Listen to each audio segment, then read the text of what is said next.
Alors Jean Barbowski, bonjour. Je suis heureux de vous accueillir sur le plateau du Revenu TV. Et vous êtes un Français, président d'une des principales sociétés américaines de collection, et en plus président du catalogue Arthur Maury, qui est le premier catalogue au monde, créé en 1860 sous Napoléon III. Absolument. Alors donc vous revenez en France parce que il y a les journées d'automne philatéliques. Oui. À la Porte Champéret le 6 novembre. Oui, et vous présentez votre nouveau catalogue Maury, Cérès, Dali, Délé. Et donc ce que je voudrais vous demander, c'est les timbres paraissent revenir à la mode. Pourquoi? Il y a de plus en plus d'intérêt pour la philatélie. D'abord, c'est une passion assez extraordinaire au point de vue historique, géographique, et souvent le graphisme des timbres est très très beau. Et en plus, il y a aussi un aspect financier. Les timbres, depuis pas mal d'années, ont continué à monter beaucoup. Et il y a d'ailleurs de plus en plus de collectionneurs. Voilà. Alors, il y a eu beaucoup de sujets sur tout ce qui a été les placements philatéliques. Mais est-ce qu'on peut parler d'évolution des prix de manière formelle? On peut absolument parler de l'évolution des prix. Certains pays comme la Russie ont absolument explosé, la Chine ont explosé, certains timbres ont été multipliés par 50, 100 et voire plus.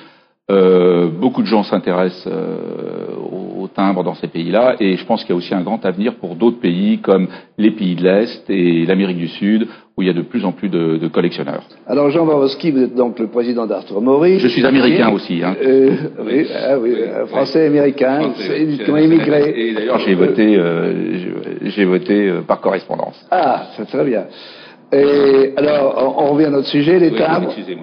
On revient au sujet des timbres. Donc les critères de sélection de timbres pour faire une collection, à titre de passion et à titre financier, à titre de placement long terme. Alors, il faut d'abord prendre un sujet qui vous intéresse, c'est-à-dire un pays ou une certaine période historique, et à ce moment-là, essayer de se spécialiser, pas vouloir tout collectionner, car maintenant, il faut des moyens absolument gigantesques, absolument énormes pour faire une collection mondiale. C'est impossible à faire.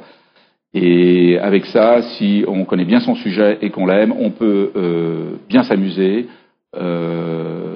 apprendre beaucoup de choses et faire sur un certain temps un très bon investissement.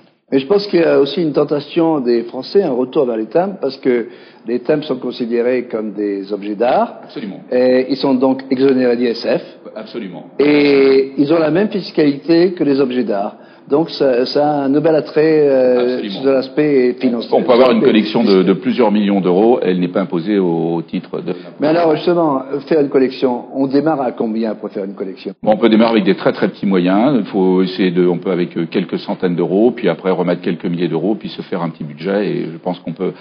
On voit même des enfants, toutes les générations s'intéresser au timbre. C'est-à-dire, moi j'ai commencé, certainement vous aussi, vous avez dû commencer à faire des collections étant petit. À partir de 10 ans, j'avais mon catalogue. J'avais le catalogue Maury, mais j'avais aussi l'hiver et Délier. Absolument, qui existe toujours, d'ailleurs, qui est un catalogue mondial. Alors que nous sommes un catalogue de France. D'ailleurs, l'inauguration du nouveau catalogue Maury, c'est un catalogue. Alors c'est 6 novembre. À la Porte Champéret. À la Porte Champéret, à l'espace Champéret. Mais on trouve votre catalogue partout. Il va être diffusé seulement à partir, c'est un scoop, il va être diffusé à partir du 6 novembre, on peut pas le trouver. C'est que, voilà.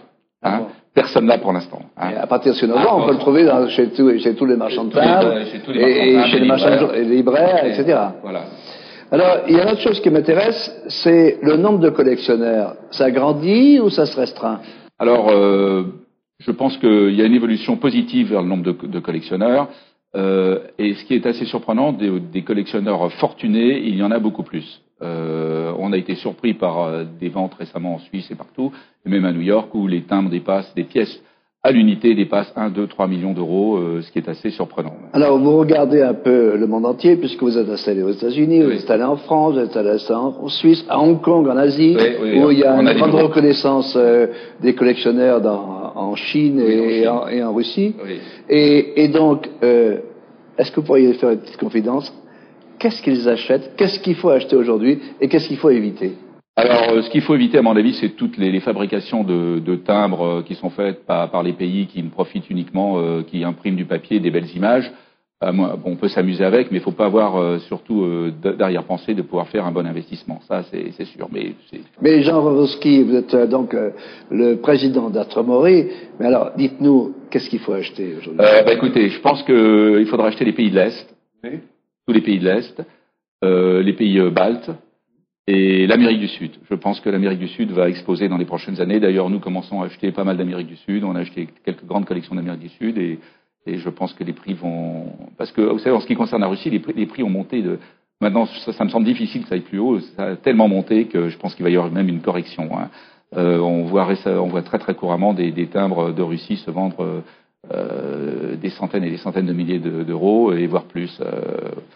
Eh bien, Jean Wawrowski, vous êtes le président d'Atromori, IDCN aux États-Unis, vous êtes installé dans le monde entier, vous couvrez l'actualité des timbres du monde, et vous avez fait découvrir que les timbres, c'était non seulement une passion, mais ça pouvait être aussi un placement à condition d'éviter de faire des bêtises. Voilà, merci, absolument. Jean Wawrowski. Merci, M. Monteau.